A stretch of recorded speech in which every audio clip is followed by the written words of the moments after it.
I'd like to call the Macomb City Council to order, please. If you'd please stand and join me in the Pledge of Allegiance. I pledge allegiance to the flag of the United States of America and to the republic for which it stands, one nation, under God, indivisible, with liberty and justice for all. Thank you. Call the roll. Mike Wayland. Here. John Vajezi. Here. Don Wynn. Here. Tom Cook. Present. Ashley Katz. Here. Tammy Lee Brown Edwards. Here. Dennis Moon. Here. 7 present. We have a quorum. Thank you. We also have an unusual number of visitors and guests in the gallery tonight. You may notice behind me, some of them are related to one of the people that sit on the other side of this desk today. We'd like to take just a minute, Council, and recognize a significant milestone for an elected official here in the city. Our city clerk is celebrating her 40th year of service to this community. So if you'll allow me, I'd like to not only present her with a certificate, but issue the following proclamation. It says, whereas Melanie Falk began her career with the city of Macomb on July 19th, 1982. That's a long time ago. As a secretary in the zoning and assessor's office. And whereas in March of 1986, she transferred to the city clerk's office as a secretary too, was later promoted to executive secretary, and was then appointed deputy city clerk in December of 1994. And whereas Melanie campaigned and was elected as Macomb city clerk in February 1999 and was sworn into office for the first time on May 4th of that year. And whereas Melanie continued to be reelected for 6 additional consecutive 4-year terms, being sworn into office in May of 2003, May of 2007, May of 2011, May of 2015, and May of 2019. And whereas Melanie is supported by her loving husband, Mike, her daughters, Morgan and Macy, and her grandsons, Rhett and Easton. And whereas Melanie is celebrating her 40th anniversary serving the citizens and city of Macomb on tomorrow, July 19th, 2022. Now, therefore, I, Michael J. Inman, Mayor of the City of Macomb, Illinois, do hereby proclaim tomorrow, Tuesday, July 19th, 2022, as Melanie Falk Day. And I encourage all citizens of this city to join me in recognizing Melanie's accomplishments and her invaluable and dedicated service to the City of Macomb and its citizens. Could you join me up here? Okay. And I'd also like to present her with a recognition, a certificate of recognition for her 40 years of dedicated service, and there was supposed to be a gift certificate here, but she politely declined that. So where would you like us, Mr. Coker? Can we ask her family to join us? Yeah. Because as we all know, you can't do this job without the support of a loving family. Yes.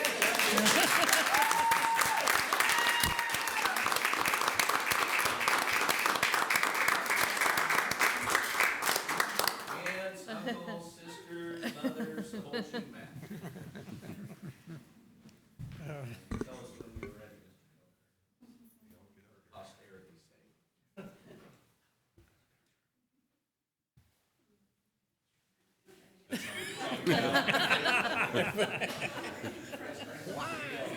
Stay there. We're ready here. 1, 2, 3. Another one.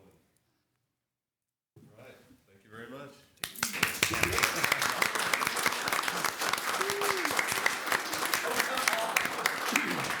She sits through all these meetings and never gets to say anything, so it's all yours, ma'am. She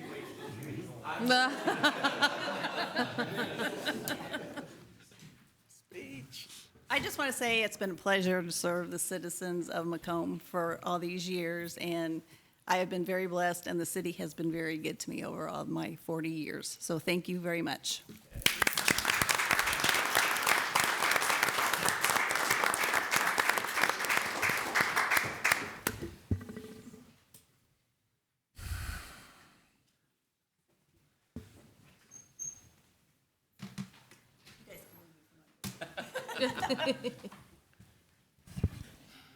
So I don't even think we really have anybody close in that realm, so rare air here.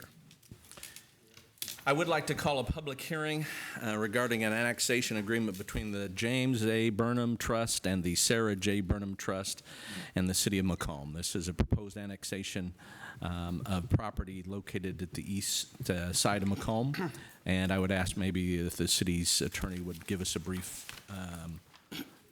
rundown of what this proposal is about.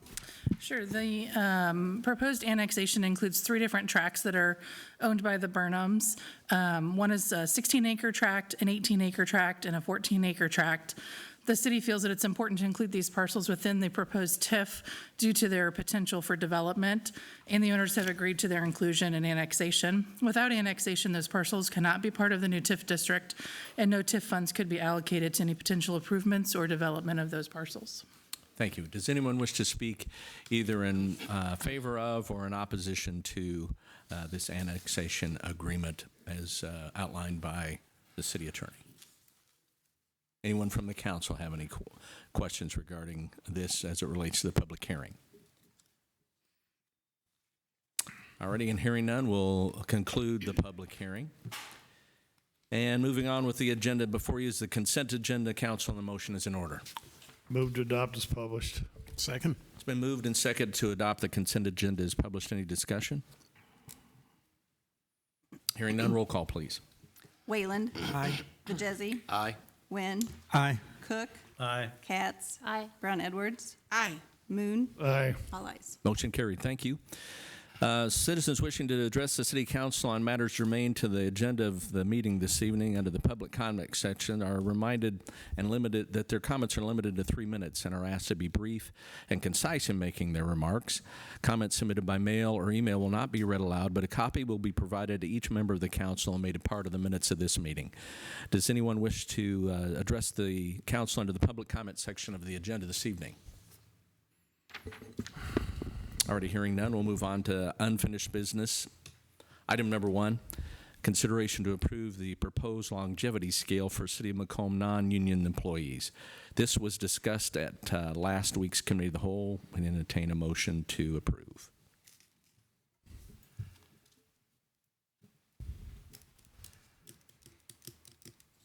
Alderman Moon. Move to approve. Second. It's been moved and seconded to approve. Any discussion? Hearing none. I'm sorry, Alderman Nguyen? No, okay, I'm sorry. Hearing none, roll call, please. Vajezi. Recuse. Wynn. Aye. Cook. Aye. Katz. Aye. Brown Edwards. Aye. Moon. Aye. Wayland. Aye. All ayes. Motion carried. Thank you. Item number 2, consideration to approve the proposed parental leave policy for the City of Macomb. This had discussion as well at last week's Committee of the Whole. We'd entertain a motion to adopt the proposed parent leave policy. Alderman Moon. Move to approve. Second. It's moved and seconded to approve. Any discussion? Alderman Brown Edwards. Your Honor, as I did in the committee meeting and as I am doing now and as I did last week, I am asking the City Council to consider changing the 4 weeks to 6 weeks, as 6 weeks is what most medical staff suggests for birthing parents to have off of work.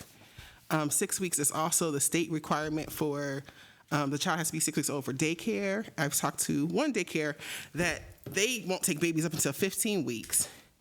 And we also probably shouldn't use WIU as our largest employer as a benchmark because they have the opportunity for more days off and more vacation time as well. So it is my recommendation that we change the recommended time from 4 weeks to 6 weeks to accommodate our birthing and adopting parents. Thank you. Any other discussion? Okay, it's been moved and seconded to adopt the policy as proposed. Any further discussion then? Hearing none. Roll call, please. Wynn. Aye. Cook. Aye. Katz. Aye. Brown Edwards. No. Moon. Aye. Wayland. Aye. Vajezi. Recuse.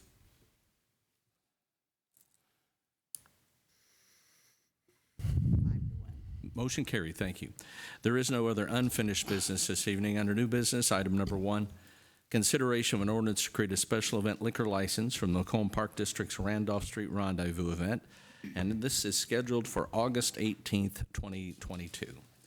We'd entertain a motion to waive second reading as this is a recurring event. Make a motion to waive second reading. Oh, excuse me. I apologize, council. We're going to read it first and then ask for a waiver. Sorry. Ms. Scow. Thank you. The Macomb Park District has filed an application for a special event liquor license for the Randolph Street Rendezvous event to be held at 1406 North Randolph Street in the city of Macomb.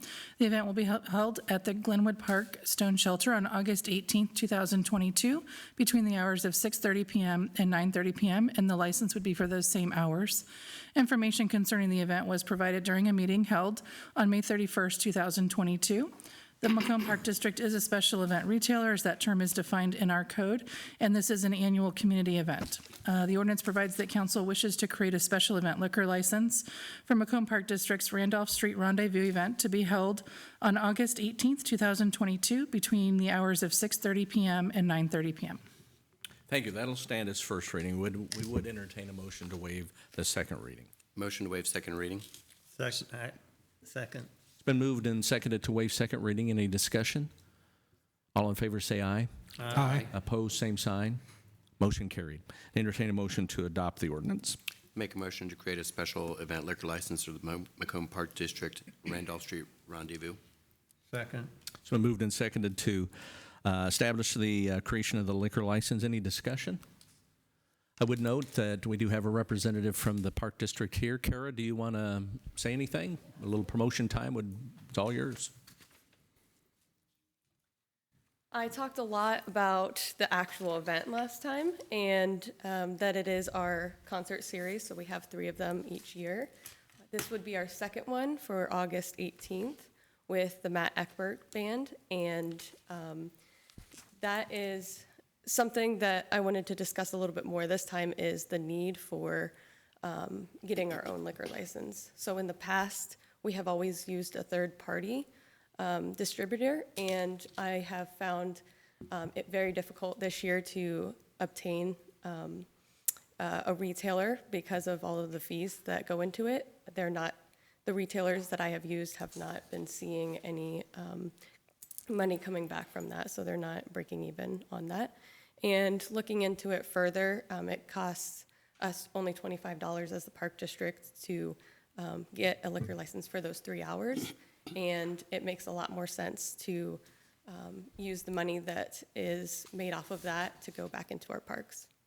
So, Okay, very good. Very good points. Thank you. Any questions or comments for Kara? All right. Thanks for being here. yeah, no problem. Yes, we do. We do have a motion and a second, so if there's no further discussion then, roll call, please. Cook, Aye. Katz, Aye. Brown Edwards, Aye. Moon, Aye. Wayland, Aye. Vajezzi, Aye. Wynn, Aye. all ayes. Motion carried. Thank you. Item number 2, consideration of an ordinance to establish a date for a public hearing for the proposed Macomb Downtown East Side Tax Increment Financing District. This will be first reading. Thank you. The Tax Increment Allocation Redevelopment Act authorizes municipalities to create tax increment financing redevelopment areas. Previously, the city has approved ordinance number 22-23, authorizing the establishment of the Interested Parties Registry and adopting those registration rules. Pursuant to the TIF Act, the city must have a public hearing on the proposed Macomb Downtown East Side TIF District redevelopment plan, redevelopment projects, and a designation of the redevelopment project area. The city would provide such notice as is required by that act. The city would also convene a required joint review board meeting pursuant to the act, and the city would provide notice by mail of the availability of the plan and qualification report as required by the act. The city would also provide notice of the public hearing by publication and mailing. If the ordinance is adopted, ordinance number 22-27, which was previously approved on June 20th, 2022, would be rescinded. Public hearing would then be scheduled for 5 p.m. on September 27th, 2022, here in the City Hall Council Chambers. Thank you. That'll stand as first reading, and we'll place that on for further discussion for next Monday's Committee of the Whole meeting. Item number 3, consideration of an ordinance to amend Chapter 17, Appendix A of the city's municipal code. This will be first reading. Thank you. The ordinance provides that the City of Macomb has the power to pass all necessary ordinances, rules, and regulations. The Community Development Coordinator is recommending amendments to portions of Chapter 17, Appendix A, concerning special uses permitted in an OI Office Institutional Zoning District. The city has the authority to adopt these amendments pursuant to the Illinois Municipal Code, and City Council would find it in the best interest of the city to make such amendments. The amendments are set forth in Exhibit A, which would be amending to add drugstores and pharmacies as a special use within the OI Office Institutional Zoning District. Thank you. That'll stand as first reading, and we'll have that on for further discussion at next week's Committee of the Whole. Item number 4, consideration of a resolution to approve the form and execution of an annexation agreement between the James A. Burnham Trust and the Sarah J. Burnham Trust in the City of Macomb. And if the city's attorney would read the resolution into the record, please. Thank you. The resolution provides that the James A. Burnham Trust dated June 21st, 2019, and the Sarah J. Burnham Trust dated June 19th, 2013, being the owners of real estate described in the annexation agreement. The properties listed therein are intended to be a part of the tax increment financing district. A public hearing was held tonight, July 18th at 5:15, and notice of that public hearing was published in the Community News Brief. Council would desire to approve the annexation agreement, would approve the agreement as attached as Exhibit A, and authorize the mayor and clerk to execute and attest said agreement. Thank you. We'd entertain a motion to adopt the resolution. Move to adopt the resolution. Second. Moved and seconded to adopt. Any discussion? Hearing none, roll call, please. Katz, Aye. Brown Edwards, Aye. Moon, Aye. Wayland, Aye. Majesi, Aye. Wynn, Recuse. Cook, Aye. all ayes. Motion carried. Thank you.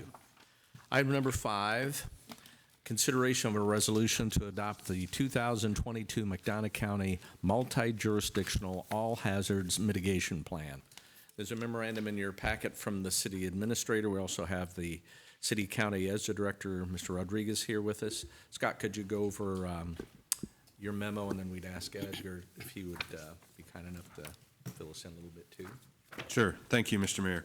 So probably over a year ago, we started working with Edgar and other jurisdictions in the county to update the 2011 All Hazards Mitigation Plan. So this plan goes through and talks about different hazards that are in the county, what the risks are of those hazards, storms, floods, et cetera, and how they would affect each of those jurisdictions, the county, the city, et cetera. So by having this plan, which is all 540 pages, and this is the draft of it, if anyone would like to look at this, you can come to my office. I'll welcome you to come read it. But we need to have this because it opens up opportunities for grants from FEMA. So FEMA approved the draft of it on June 30th, and then each jurisdiction needs to approve a resolution adopting the plan. So that's what we're asking for. Edgar, if you want to come up. Good evening, everybody. In addition to what Mr. Cook mentioned, this plan will actually cover the city for the next 5 years, which will allow us to either apply or be able to approve some of the grants that they will be linked to some of the projects that we have. Each year, we will have the capacity to add additional projects to the community, projects that we already selected in the plan. And if we want to save the trees, the digital version of that plan is also in the ESDA website that you can actually see, and you don't have to actually burn half of the forest for that. A whole ream of paper.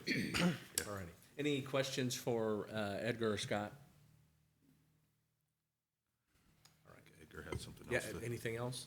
Actually, since I have your attention, I just wanted to let you know, just last week, we were notified by the FCC and the Department of Homeland Security that we submitted an application to be a volunteer community to serve as a test area for the wireless alert system. I don't know if you remember a couple years ago, it's that message that goes to your phone and set all the bells and whistles and make sure that you get your attention.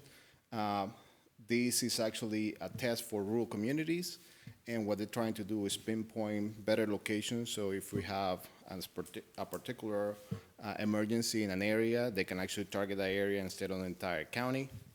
And they want to try in rural communities because we don't have the robust infrastructure that they have in some of the larger communities. The test is going to be in September 12th and 13th. We're still waiting to see which day it will be assigned to us. And we will select half a mile radius in a section here in the city of Macomb. And a separate test will be held in the rural portions of the county, possibly the city of Colchester at this time. Just wanted to let you know there's going to be more information being released later on, but this is a good way for us to participate and have our communities represented in some of these tests for the federal government. Very good. So we'll look forward to an announcement from your office when that date is selected. Is that right? All right, very good. Thank you, Edgar. Appreciate it. Could have the city's attorney read the resolution for the record, please. Thank you. The resolution provides that the city of Macomb is subject to natural and man-made hazards, including severe thunderstorms, winter storms, floods, tornadoes, and drought, among other things that pose risk to public health and property. The city desires to prepare and mitigate for such hazards. The Disaster Mitigation Act of 2000, the United States Federal Emergency Management Agency, requires that local jurisdictions have in place a FEMA-approved hazard mitigation plan as a condition to receipt of future federal mitigation funding. The plan was updated in accordance with the regulations of the Disaster Mitigation Act of 2000.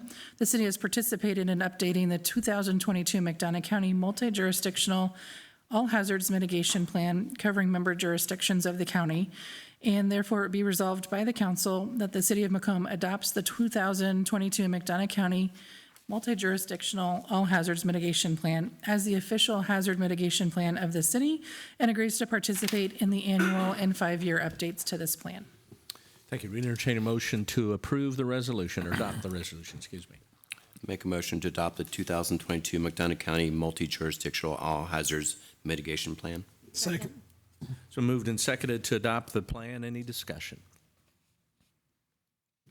Hearing none, roll call, please. Brown Edwards. Aye. Moon. Aye. Wayland. Aye.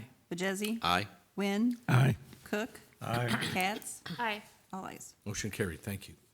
Item number 6, consideration of a council resolution of support for the application for the Illinois Community Development Block Grant. John, could you come up and this is a kind of a routine matter, I think, but it's important, obviously, or we wouldn't be doing it. So. Thank you, Mayor. City of Macomb was awarded a $550,000 community development block grant for housing rehabilitation. The resolution before you is a prerequisite to formally accepting that grant. We would anticipate that at least 10 homes would have major improvements somewhere in the northeast quadrant, which is the targeted area submitted in the original grant application. But it's done a lot of good in the past, and I think it will do good again, and this is required to accept those funds. Thank you. Any questions for John? Just a real quick delineation. This is the 550 from Community Block Grant. This is not, or I should say this is in addition to the 350,000 residential facade grant program that you all adopted to use ARPA funds for. So Correct. Altogether, we're talking close to $1 million out there. So, and the city attorney read the resolution to the record, please. Thank you. The resolution provides that the city of Macomb has applied to the state of Illinois for a Community Development Block Grant Program for housing rehabilitation. The Western Illinois Regional Council has agreed to commit the sum of $10,000 in leverage funds from their CAA weatherization program. Therefore, it is resolved by council that the city would apply for the grant under the terms and conditions of the state of Illinois and would enter into and agree to the understandings and assurances contained in the application. WIRC would administer the program, and the mayor and clerk would be authorized to execute any documents required for that application and grant, and to provide any additional information that may be required. Thank you. Would you entertain a motion to adopt that resolution? So move. Second. It's been moved and seconded to adopt. Any discussion? Hearing none, roll call, please. Moon. Aye. Wayland. Aye. Bajesi. Aye. Wynn. Aye. Cook. Aye. Katz. Aye. Brown Edwards. Aye. All ayes. Motion carried. Thank you. Item number 7, consideration of a resolution to authorize the mayor to sign an intergovernmental agreement between the Macomb Community Unit School District Number 185 and the City of Macomb for the provision of school resource officers. There's a copy of the resolution and the agreement in your packet. If the city attorney would read the resolution to the record, please. Certainly. The resolution provides that the City of Macomb and the Macomb Community Unit School District 185 are governmental bodies within the state of Illinois. The district has determined that there presently exists a need for on-site police services at district locations to prevent and reduce the incidence of criminal activity at or on the campuses of the schools. The city has determined that it is able to provide those on-site police services. The parties are authorized to enter into this agreement pursuant to Article 7 of the Constitution of the State of Illinois and the Illinois Intergovernmental Cooperation Act. Both parties would derive a benefit from the agreement. It would therefore be authorized that the mayor would be authorized to sign on behalf of the city the intergovernmental agreement for the provision of school resource officers at the Macomb Community Unit School District 185 facilities. Thank you. Would entertain a motion to adopt the resolution. More details. Give them to Alderman Moon. I'm sorry. I had a question, but I can wait till you get a motion in a second. Okay.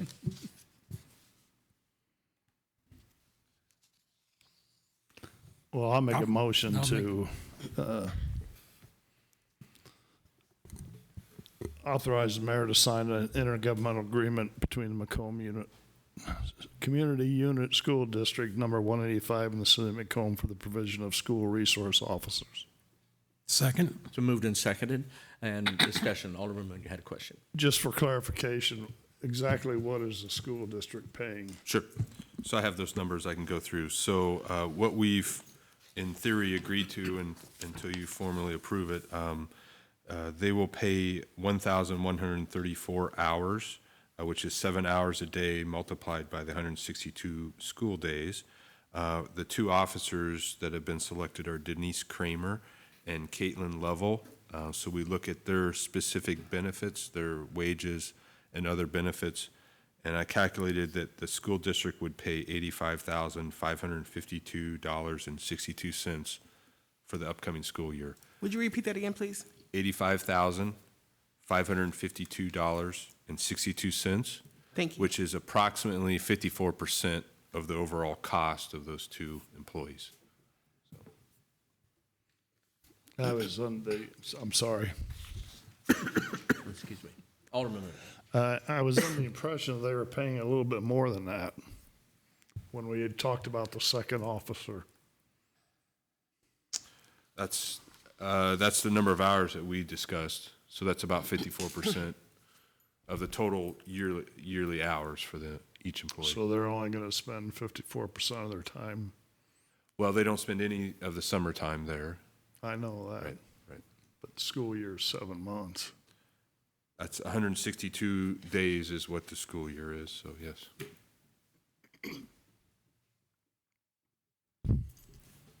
Anyone else? Alderman Brown Edwards. In the memorandum, in the resolution, it says to protect and safeguard the students enrolled in the district. Does it not include the staff at the district as well?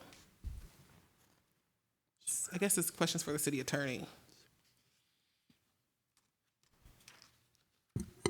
In the first provision, protect and safeguard the students and the facilities and to keep peace in the school and surrounding community.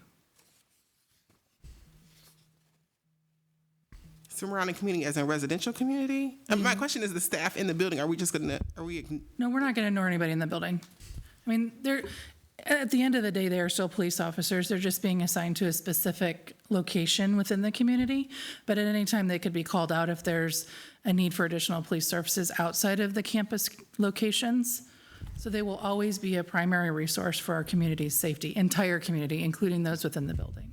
okay, and then my second question is it possible to strike out public menace and crime? I think it's sufficient just to say to keep the peace in the schools and surrounding communities.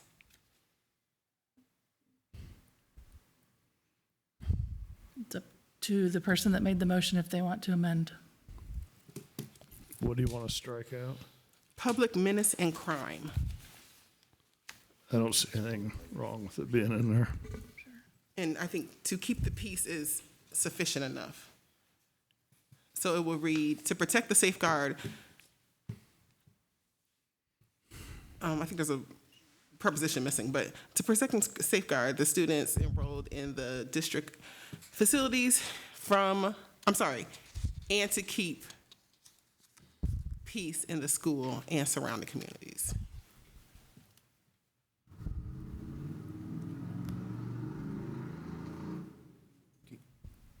Absent an amendment by the moving party, I don't think it stands. Thank you. Any other discussion? Hearing none, roll call, please. Whalen, Aye. Vajezzi, Recuse. Wynn, Aye. Cook, Aye. Katz, Aye. Brown Edwards, Aye. Moon, Aye. all ayes. Motion carried, thank you. Item number 8, consideration of a resolution authorizing the submittal of application for public transportation capital assistance grant. There is a memorandum in your packet from the Transit Director, Ms. Lambert. Could you come up and go over that for us, please? Good evening, everyone. Evening. This, excuse me, this is going to be the third round of Rebuild Illinois, so the final round to submit. So within this application, MCPT is asking to put in 4 applications. The first one being a facilities update. This will be both for the transit facility and for the city center. And we're asking to be able to resurface the transit facility to cover exposed brick, add additional signage to help people see exactly where to enter in our building, add solar panels on the roof and property of the facility, replace gutters, the garage doors, repave the parking lot, added necessary equipment that is past its useful life, and update the landscaping at the transit center. And then at the city center, we want to extend the curb because currently the way the buses come out, they tail swing and either hit the building or gutter, and we have to consistently replace. So looking to not do that. Any questions on the facility project before moving to the next one? The total amount being budgeted for that grant, for that application, is $1 million. Any questions from Miranda on that portion? All right, hearing none. Moving to the second one, it will be a rolling stock buses project. This one is to replace 4 of the 3 35-foot buses and 1 40-foot buses. It's a 2004 model for all 4 of them. One thing that's nice about replacing these 4 models is whichever ones we replace them with, is they will require DEF, so that this will make these more environmentally friendly than the fleet we currently have. And what we will do, even though it's 335 and 140, we'll replace all of those with 35, so that this way we can use them both on city and campus. And for the total of those 4 buses, we're asking for $2 million on that one. Alderman Brown. For the 40-foot, are you restricted to putting those in different areas? Yes, we're restricted to only putting those on campus. Thank you. Thank you, Your Honor. You're welcome. And then just for, I'm sorry, Alderman Moon, did you have something? Well, what are the size of the newer buses we have now? Don't we have 2 different sizes? So right now, in our heavy-duty bus, we have a 30, 35, and 40. So we have 3 sizes for our Go West fleet. So you're going to replace all 35s? Correct. So based on the year 2004 mileage and the current cost of repairing those vehicles, those are the ones up to date to replace. Well, I don't disagree with reducing the size. I'm just wondering if we shouldn't talk about going to 30s as opposed to even 35s. The one thing that's nice, again, thinking ahead, we're thinking about, while yes, we've seen a decrease in our population with the 2020 census, we're hoping, again, with recruitment at WRU, we don't want to just move to having 30 and then regretting it. Again, these buses last us for about 20 years, being in 10 years from now, being like, we really should have gone for those 35. I've noticed there is quite a difference between the length of them, and And one thing especially about the 30 over the 35 is those models are actually a selection that we got from Europe, and they do not have proper front bumpers. So that's one of the things where they look smaller, but the actual risk of damage to those vehicles are higher because they do not have that extra protection on the front. So if they were to hit a bus, that would cause more damage than one of our 35. And again, we were originally supposed to get 9 of those buses, but due to the fact that the manufacturer stopped making them, we only received 3. So again, besides going for your heavy duty, that's typically the norm on the low end is a 35, and then you get to the medium duty size, which again, going into my next one, we're looking to add those to the fleet for the routes that again are crucial to the system, but we don't see the ridership out there. So. Okay. Brandon, just one, you brought up a good point there. Those are the new flyers that we were supposed to get 9 of, is that correct? I want to say that was Gillig, Okay. but I can get that specific. And no problem. Are we somehow going to receive the additional 6 buses somewhere, somehow, some way? So those were 2 buses. Again, there's a grant that IDOT. It was a state grant, or it was a federal grant. IDOT is still honoring it. The one thing that I'll do if I am not awarded this grant is go through that one. The only thing is why I'm putting a grant in this one, even though that one's available to us, is because it's a 20% match, while these ones would be fully funded. So. Good answer. Yes. And then just one other point of clarification, DEF, you mentioned the word DEF, that's a type of clean burning diesel fuel. Is that Correct. So in taking the smog, instead of it going up into the air, the DEF fluid's going to grab it and bring it to the ground. So again, that's what helps this application with replacing those 4 is one of the things they're looking forward to is making these, is an environmental impact is one of the categories for this grant. Okay, very good. Any other questions for Miranda? I can talk grants all night if you guys want me You're to. doing a good job, I gotta be honest with you. All right. Go ahead. I got 2 You got more, I'm two sorry, more. yeah, sorry. The third one is the rolling stock medium duty buses. As you may recall, back in May, I put in an application with the CVP, and that is for 2 medium duty buses. The reason why I'm also putting an ask here is because these will be for low floor. The current ones that we would get from that grant have a lift instead of a ramp, and that requires the driver to actually get out of the vehicle, bring down the lift, load the passenger, and bring them back up.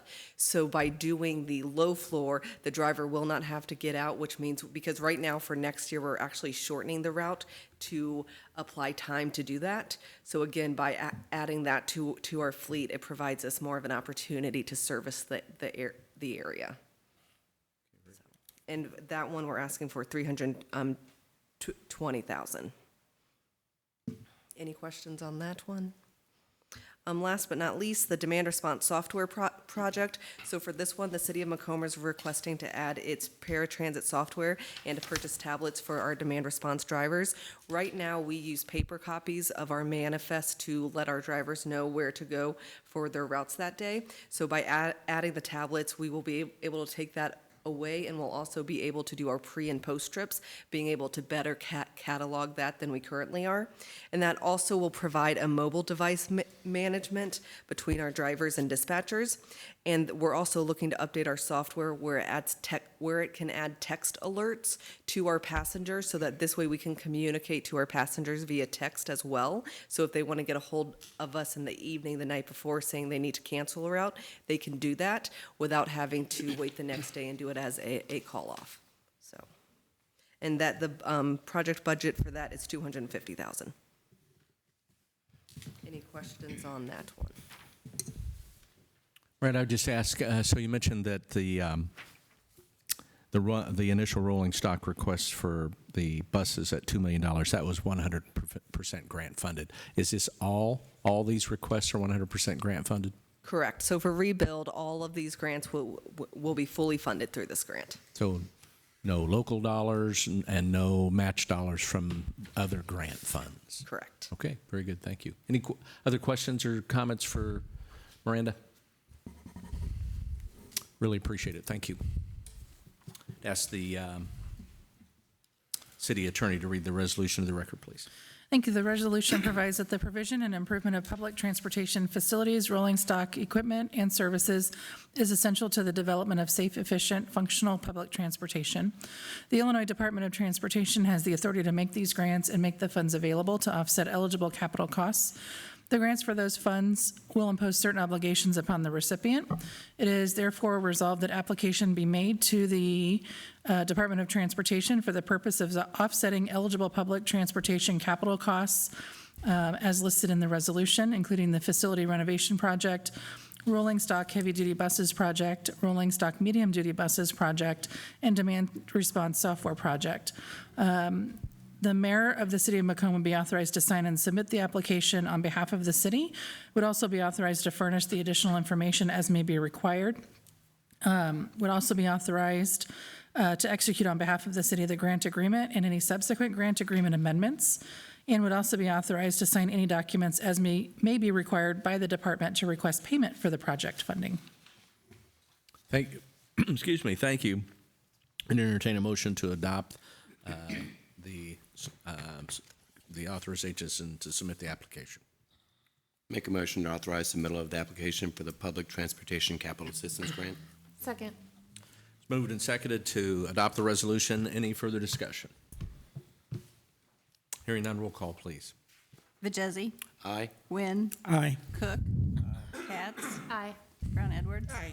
Moon, Aye. Wayland, Aye. all ayes. Motion carried. Thank you. There is no other new business this evening. Any committee reports? Alderman Vajezzi. Just a quick update with the animal shelter. In June, at the beginning of the month, there were 11 dogs. 4 were picked up. 9 were dropped off for a total of 24, same as the month prior. They did have 5 that were reclaimed and 9 that were adopted, so that actually brings us down to 14. For cats, unfortunately are going up. There were 49 cats at the beginning of the month. 7 were dropped off for a total of 56. 12 were either adopted. Unfortunately, a couple were euthanized because of sickness, bringing us down to 44 cats. So again, thank you to all the different people that are adopting, but if you're looking for a great forever pet, stop by the animal shelter. Very good. Any other committee reports? Hearing none. Aldermanic reports. Alderman Moon. No report. Thank you. Alderman Brown Edwards. Yes, thank you, Your Honor. I just wanted to urge the residents to slow down in construction zones. There's a lot of things going on in the community and the state, statewide, and so please obey signs and slow down. Thank you. Thank you. Alderman Katz. No report. Thank you. Alderman Cook. No report, Your Honor. Thank you, sir. Alderman Nguyen. No report, Your Honor. Thank you, sir. And Alderman Vajezzi. No report, Your Honor. Thank you. Alderman Wayland. No report, Your Honor. Madam Falk. I don't have anything. Okay. Ms. Scalf, we've gotten a lot of reading out of you tonight. Do you have anything else? I'm good for the night. All right. Thank you. Mr. Coker. No report, Your All Honor. right, and I think Chief's here. Good to see you. Ms. Ortman. So we're all good, I think. I would like to call an executive session to consider information relative to the purchase or lease of real property for the use of the public body pursuant to Section 2C5 of the Open Meetings Act. And would D be appropriate as well? And also for the setting of a price for sale or lease of property owned by the public body pursuant to Section 2C6 of the Open Meetings Act. Make a motion to go to executive session. Second. Moved and seconded to go into executive session. Any discussion? Hearing none, roll call, please. Wynn, Aye. Cook, Aye. Katz, Aye. Brown Edwards, Aye. Moon, Aye. Wayland, Aye. Vajezzi, Aye. all ayes. Motion carried. For the media, we'll take just a few minutes, and there'll be nothing coming out tonight.